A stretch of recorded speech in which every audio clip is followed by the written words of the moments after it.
When I was really young, I thought of inspiration as a spark that lived inside of every person. At some point later, that spark began to feel more like a lightning bolt that needed to strike you from outside. And later still, I felt like inspiration is something that you had to curate. But as I've made more and more stuff, I've become convinced that there aren't clear lines between each of those types of inspiration. And I wanted to explore that idea, or even sort of test it on myself in my latest project. I chose a song that I love not just for its songness, but also for its sound. And I tried to create a recording that was inspired by that song/sound. The project taught me a lot about my skills as a recordist and ultimately surprised me. There are so many things happening in Bo Diddley's self-titled debut single. Baby, diamond ring. Quite a feat for someone who seemed to be working with very few distinct musical instruments. When I listen to the song Bo Diddley, I really only hear four things. Bo's voice, of course, front and center. His guitar on maximum boogie and throbbing with tremolo. A drummer playing mostly on the toms, but also with the nice thump of a kick. And then the shaker sound that is, I think, a staple of so many of Bo's classic recordings. Four sounds that interlock not only into one version of the classic Bo Diddley beat, but a fascinating sonic world that I have never even tried to enter myself, at least not before this project. But when I fired up the Model 12, I knew my goal wasn't to copy Bo's sound. I simply wanted to be inspired by it. I mean, I've heard the song enough times to have a pretty strong memory of what it sounds and feels like, and I used that memory as the guide for my choices. Though in the end, I knew that I would ultimately have to compare my results to Bo's. I began by picking a song of my own that has the requisite Bo Diddley beat. And I crossed my fingers as I fell asleep. And then I sought sounds that I thought could fill the same roles as the four sounds I heard in his recording. I started with the rhythm section. I knew that I would need two sort of rhythm elements to crisscross in the way that's necessary to create a real polyrhythm. And I decided to try something that definitely isn't on, as far as I know, any Bo Diddley song, an old drum machine. So I plugged in the new, to me, late 70s Korg and picked one of its sort of Latin-flavored rhythms, found the tempo, and then recorded this. It sort of did the rhythmic thing that I wanted, but the sound just was totally alien to this Diddley-esque world that I was trying to build. So I recorded a natural reverb sound in a hallway bathroom, and then, just in case, I also made a track of shaker. Then I moved on to the drum sound. Now, I don't have a drum kit, so I used what I do have, which is a cajon.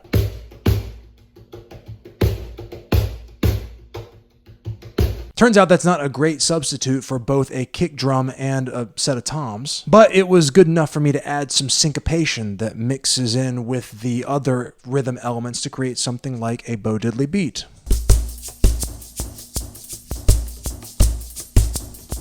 Then I moved on to guitar, and I knew I had my work cut out for me because Bo's style is so distinctive and his sound, particularly on this track, is very unusual. The intersection of his rhythm playing and that throbbing tremolo really defines the track. And as I played with sounds, I simply could not recreate the tremolo sound. I began to despair, and then I remembered that I wasn't trying to copy Bo's sound. I just wanted some of the feel, right, to land in the same zip code. So I focused on dialing in a guitar sound that was thick enough to really create a pulse when played rhythmically. I locked into my desired rhythm and recorded this.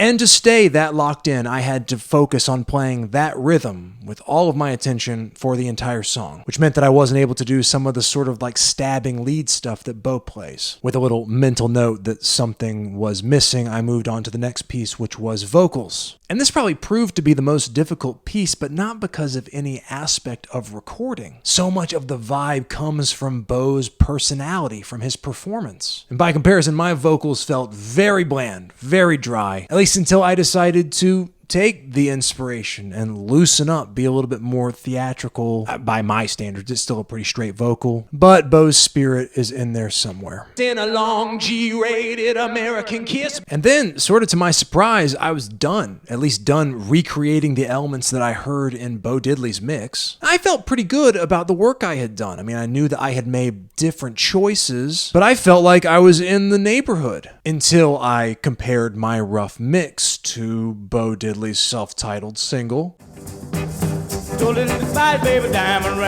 Even after I took out the drum machine, my recording really only bore a passing resemblance to Bo's.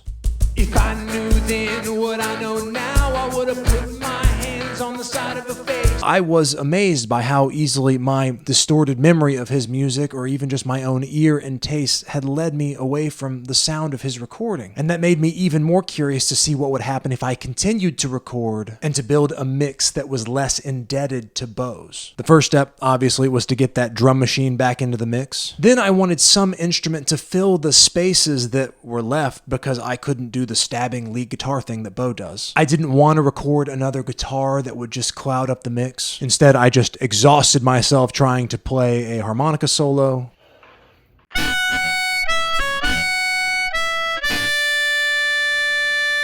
And then eased off to just provide textures that could help fill out the chorus and the intro. With those extra elements in place, I felt like there was only one piece missing, and that was bass. Now, normally I would have recorded a bass track before this point in the session, but I didn't because I can't hear a bass on Bo Diddley. But on my track, where the groove isn't so thick and molassesy and there's more information in the high end, I felt like I needed some bass. Unfortunately for me, I had just taken my bass guitar to storage so that it could be protected from the great mold-pocalypse of 2025. But fortunately, I have other tools at my disposal. The Behringer clone of the old octave divider allowed me to sort of turn my guitar into a bass. It actually sounded terrible until I applied some pretty drastic EQ.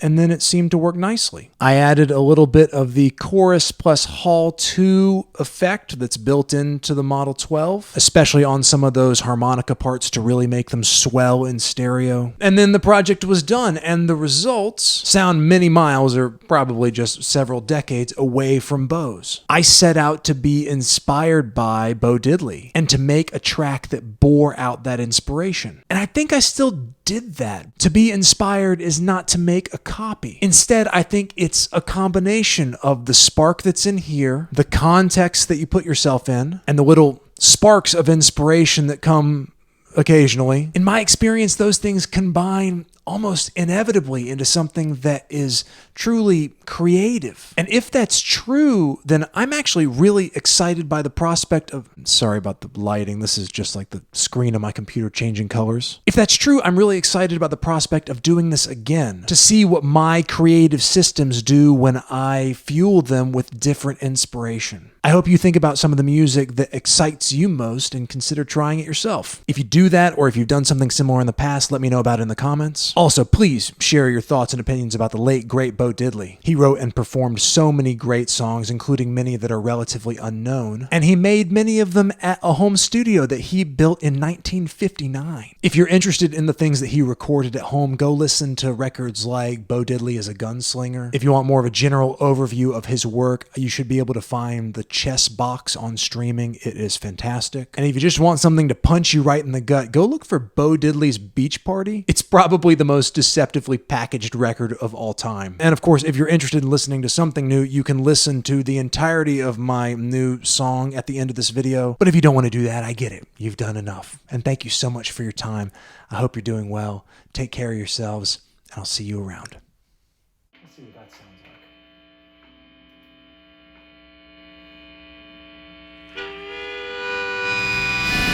If I knew then what I know now, I would have put my hands on the side of her face, pressed my lips against her lips in a long G-rated American kiss. But I kept my hands still and safe at the top of her waist, and when her gaze drifted into mine, I hastily looked away, and I crossed my fingers as I fell asleep. But stars only answer with sweet dreams.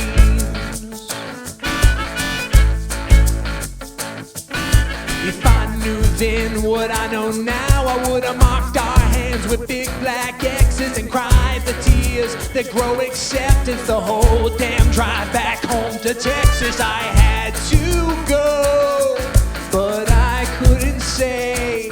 So I loosened my grip until she slipped away, and I crossed my fingers as I fell asleep. But stars only answer wishes with sweet dreams.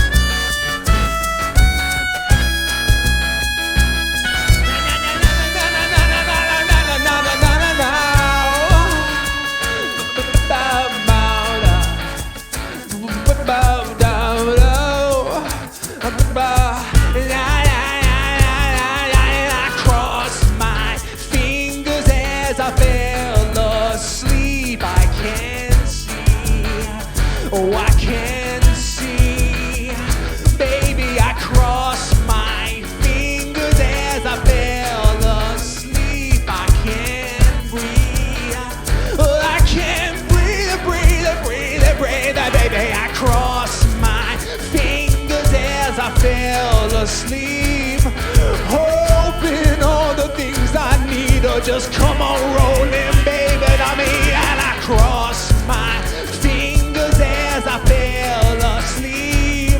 But baby, stars only answer wishes with sweet dreams.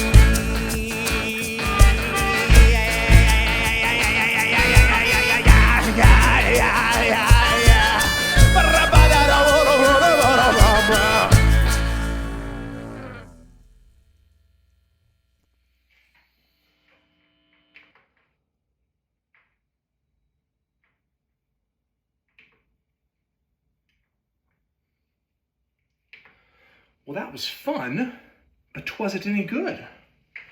Probably not, but we'll see.